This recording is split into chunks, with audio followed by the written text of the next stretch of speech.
break a man the way you break a dog or a horse. The harder you beat a man, the taller he stands. To break a man's will, to break his spirit, you have to break his mind. Men have this idea that we can fight with dignity, that there's a proper way to kill someone. It's absurd. It's anesthetic. We needed to endure the bloody horror of murder. You must destroy that idea. Show him what a messy, terrible thing it is to kill a man, and then show him that you relish in it. Shoot the wound, then execute the wounded. Burn them. Take them in close combat. Destroy the preconceptions of what a man is, and you become their personal monster. When they fear you, you become stronger. You become better. But let's never forget, it's a display. It's a posture, like a lion's roar or a gorilla thumping at his chest. If you lose yourself in the display, if you succumb to the horror, then you become the monster. You become reduced. Not more than a man, but less. And it can be fatal.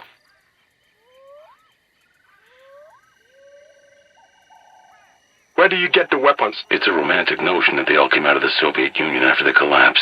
That was a windfall back in '89, maybe through '91, but that's all over. I move weapons, I profit from circulation. You get a ceasefire in Liberia, both sides disarm. You think they slag 2,000 tons of guns? No. They sell them to me. I resell them wherever the next war is starting. Those same Soviet guns from 1989. Well, that's about half. The rest mostly come from old European armies. After they abandoned their colonies in the 60s and 70s, French guns, Dutch, Belgian. So some of these guns are very old. They've been sold, bought, and sold repeatedly. They're not biodegradable. Only the dead are biodegradable. Why arms? Why not car parts, radios? What's the difference? Same job, really. You get up, you get on the phone, you meet your clients, you discuss a fair price. You make a delivery, receive payment. Sounds boring, but it's not. It's just simple. I'm doing what men have been doing for thousands of years, trading one thing for another. If it's you who wants to attach morality to it, make it evil. Insane. People who work in gun factories in Belgium or the States, they're unionized, right? You think kids making radios in Bangladesh pull down 40 grand a year on a 40-hour week? You start thinking too much about morality. That's insane. Why Africa? People need weapons all over the world. Why here? Why my home? Every place is somebody's home, pal. But it doesn't stop people from going to war. I don't start wars. I didn't start this one. It seems like it's your fellow Africans that want each other dead. Besides, why should I give a shit about your home? Why should anyone? You want me to go somewhere else? So there's someone's home you don't give a shit about? What if it was your home? War is my home. I spent a year in Black Beach once, in the dark. It's a hellhole. Covered in raw sewage. Guards breaking some inmates' fingers with a hammer just out of pure fucking meanness. Men die of starvation in there all the time. I saw a guy in the opposite cell catch a rat with his teeth, because they had him in handcuffs 24 hours a day for 2 months. He couldn't eat. Seeing someone do that, he was weeping while he crushed it to death in his mouth. Seeing his eyes, his face. It's madness. He was dead 3 days later. What killed him? Realization of what he turned into. How do you become an arms dealer in the first place? Back in the Navy, we delivered guns all over the world, dropping off guys with 20 crates of rifles for the local fighters, so they could knock over some dictator. Mind you, that's not 20 crates of factory M16s. These were illicit weapons, confiscated in some raid and then redistributed. No paperwork, right? If a crate here or there goes missing, hey, it happens.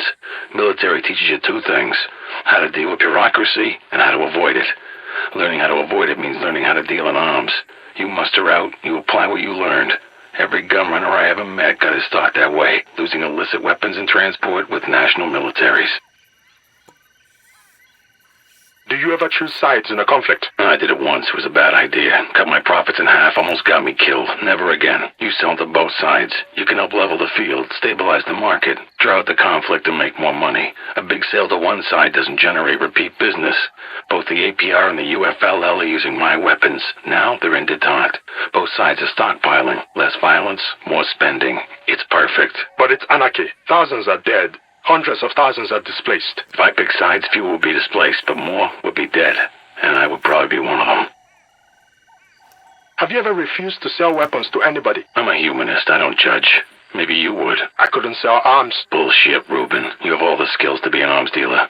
Better one than me, even. You're smart, you're creative, you're a salesman. You sold me on doing these dumb interviews. Man, the rest is just paperwork. I mean, I'll be unable, psychologically, to sell arms. I'm talking facts and you're talking theory. You're not a good person, Reuben. You've just been lucky enough. You've never had to be otherwise. When it comes down to it, what a man can do is what a man will do. But believe what you want. Saw this kid in the side of the road yesterday. Couldn't have been 18, 17.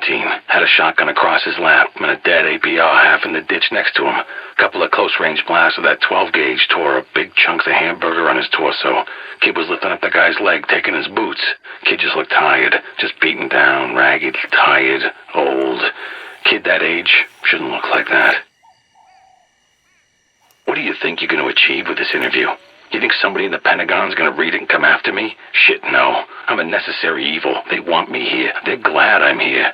Because if I wasn't, they might have to come try to stem the tide. It would be thankless and worthless, and once the bodies started coming home in bags, they're screwed. A dead 23-year-old from Iowa gets more airtime than the death of 50,000 people he gave his life to protect. So even if they did give a shit, their own media prevents them from taking action. Who gets the lion's share? That's what it's all about. Whether it's between children or animals or warlords, it's not that everyone wants a piece, it's that everyone wants the biggest piece. And the biggest piece doesn't go to the monkey or to the giraffe. The biggest piece goes to the lion, because the lion is the fucking king. That's how it works. It worked that way 1,000,000 years before there were men saying otherwise. That's probably how it should work. But you are not the lion. They call you the jackal. Shh. Sometimes the jackal steals the lion's share, but don't tell anyone. So a firefight today. A little skirmish broke out of this roadblock when some APR guys got lost in the truck. Maybe 5 or 6 of them trading fire with the UFLL guys manning the CP. Went on for 20 minutes. Guys popping up from behind rocks to spray a few shots. Random at each other. All of them almost too afraid to die. When it was over, the 2 UFLL guys who were unhurt ended up running off into the jungle, terrified. I went down and had a look around. The guy had been shot through the stomach. A bloody mess. He saw me and whimpered at me to finish him off. Funny how guys get shot because they're too afraid to die, and they're lying there dying, and they're too afraid to live. Idiots.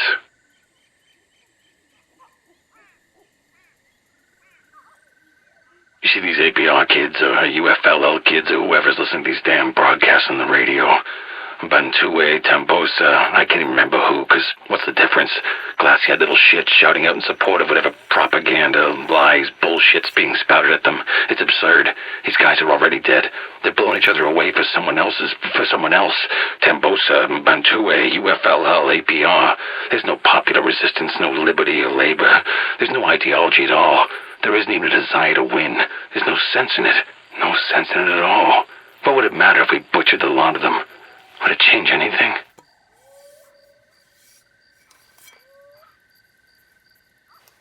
If you have to kill someone, maybe you have to. Is it somehow better to do it clean with a bullet through the head?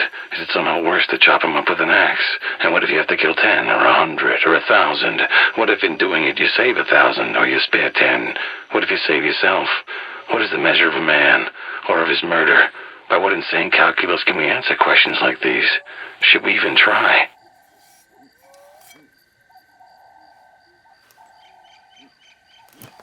I'll tell you what's sick. People in the UK, in the US, fucking Canada, Sweden, they pay their taxes and some remote piloted drone fires a missile into a public market to hit some warlord. Yeah, so maybe war doesn't happen for another 6 months and the price of the gluten-free sorghum bread stays low. It's not sick to harm people. It's sick to bump off their crooks and dictators in protection of our interests and then call it international justice. These people don't have remote piloted drones guarding their interests 10,000 miles away. They don't have a war machine paid for with taxes. Where I am, they usually don't even have a fucking government. The drone is the oppressor. The gluten-free sorghum bread is the oppressor. The AK-47 is the great equalizer. I empower these people.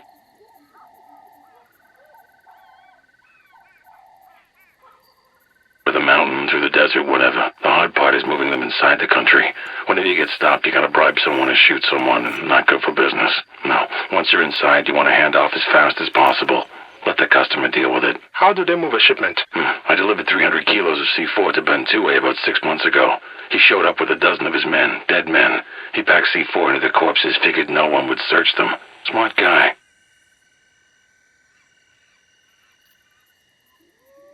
I saw that truck you were driving in, perforated with 50 cal rounds and torched on the side of the road. I looked inside, corpses blown to pieces and burnt, unrecognizable. No camera, no tape recorder, no book. So I don't know, maybe you're dead, maybe not.